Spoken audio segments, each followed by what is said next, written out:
dilim ng gabi, may apo. Isang mapagpalang araw mga kapamilya na habang nakaratay sa ospital ang ama ni Gabo, isang mabigat na balita ang ibinigay ng doktor.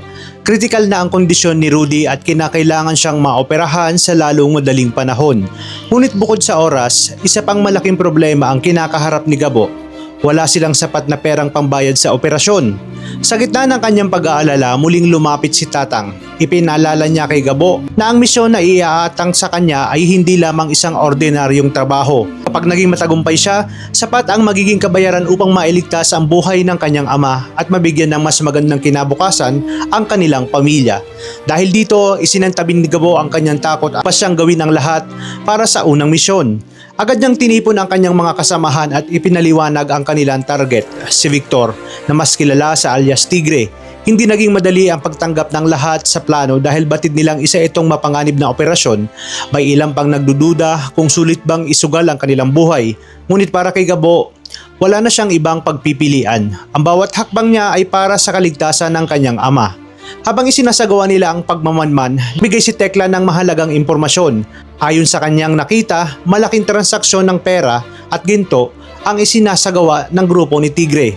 Dahil dito lalo pang naging malinaw na hindi basta kriminal ang kanilang haharapin, kundi isang sindikato na may napakalawak na operasyon. Sa kabilang panig, dumating rin sina Samantha at ang kanyang grupo. Ang plano nila ay sundan si Mr. Chan dahil naniniwala silang ito ang magdadala sa kanila sa pinagtataguan ni Tigre. Kapag nagtagumpay ang kanilang pagsusubaybay, may sasagawa nila ang matagal ng planong entrapment operation. Ngunit sa kasagsagan ng pagmamadali, hindi inaasahang nagbanggaan sina Samantha at Gabo. Pareho silang napahiga sa lakas ng salpukan. Pagkakita pa lamang ni Samantha kay Gabo, agad niyang naalala ang lalaking minsang nang asar at nang halik sa kanya nang walang pahintulot. Hindi niya napigilang magalit at sinabihan itong bastos.